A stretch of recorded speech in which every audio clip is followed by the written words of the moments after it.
하나님을 아는 지식은 송영과 예배와 거룩한 삶이 따르는 경건한 지식. 참으로 이제 내가 이해하기로 하나님을 아는 지식은 그것을 통해 우리가 하나님이 계시다는 생각을 품게 될 뿐만 아니라 그를 아는 것이 우리에게 중요하다는 사실, 그것이 그의 영광에 유용하다는 사실, 결국 그것이 우리에게 유익하다는 사실을 깨닫게 되는 것을 가리킨다. 물론 적절하게 표현하면 아무 종교도 없고 경건도 없는 곳에는 하나님이 인식되지 않는다고 우리는 말할 것이다. 그렇지만 여기서 나는 스스로 타락하여 저주에 빠진 사람들이 중보자 그리스도 안에서 하나님을 구속주로 이해하는 종류의 지식을 아직 언급하지는 않는다.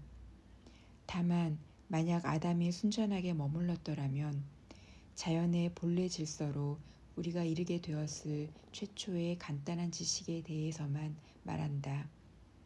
확실히 지금처럼 인류가 파멸된 가운데 그리스도가 하나님을 우리와 화목하도록 하기 위하여 마침내 중보자로 나타날 때까지는 아무도 하나님을 아버지로나 구원의 조성자로나 어떠한 방식으로 호의를 베푸시는 분으로 지각할 수 없을 것이다.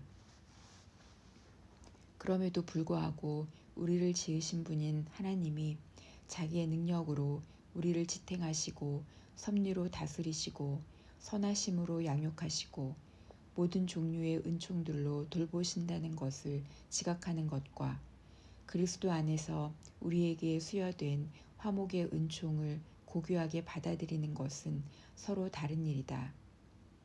여호와는 먼저 성경의 일반적인 가르침이나 세상의 창조에 있어서 단순히 창조주로 나타나시고 다음으로 그리스도의 얼굴 가운데 구속주로 나타나신다. 이후부터 하나님에 대한 두 가지 지식이 등장한다. 그중 처음 것이 먼저 다루어질 것이다.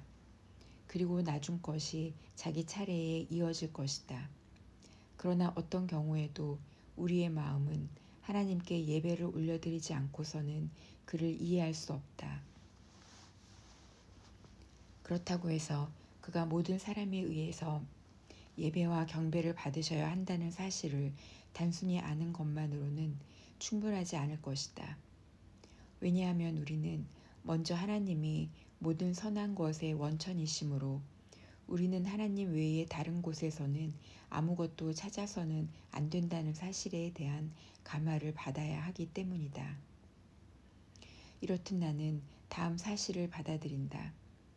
하나님은 그 무한한 능력으로 단번에 지으신 이 세계를 보존하시고 지혜로 통치하시고 선으로 지키시고 특히 인류를 의와 심판으로 다스리시고 긍휼 가운데 참으시고 도우심 가운데 보호하신다. 이뿐 아니라 지혜나 빛, 의, 권능, 올바름, 순수함, 진리 같은 것들의 한 방울도 그로부터 흘러나오지 않거나 그가 원인이 되지 않는 것은 없다. 그리하여 우리는 이 모든 것을 그로부터 기대하고 구하는 것과 이미 받은 모든 것을 감사하며 그가 주신 줄로 인정하는 것을 배운다. 왜냐하면 하나님의 능력에 대한 이러한 지각이 우리에게 경건을 가르쳐 주는데 안성맞춤인 선생이며 이 경건으로부터 종교가 태어나기 때문이다. 내가 경건이라고 부르는 것은 하나님을 향한 사랑과 결합된 경외심인데 하나님의 은총을 아는 지식이 그것을 불러일으킨다. 사람들은 자기들이 모든 것을 하나님께 비치고 있다는 것, 자기들이 그의 부성적 돌보심에 의해서 양육된다는 것, 그가 그들 자신에게 모든 은총을 베푸시는 조성자시라는 것을 지각해야만 어느 것 하나도 하나님 밖에서 찾지 않게 된다. 이렇듯 전적으로 하나님을 찾기 전에는 아무도 자발적으로 복종하여 자기를 그에게 맡기지 않을 것이다. 더구나 그 안에서 자기의 순수한 행복을 만들어 가려 하지 않는다면 그들은 결코 자기 전부를 진실하게 마음을 다하여 그에게 바치지 않을 것이다.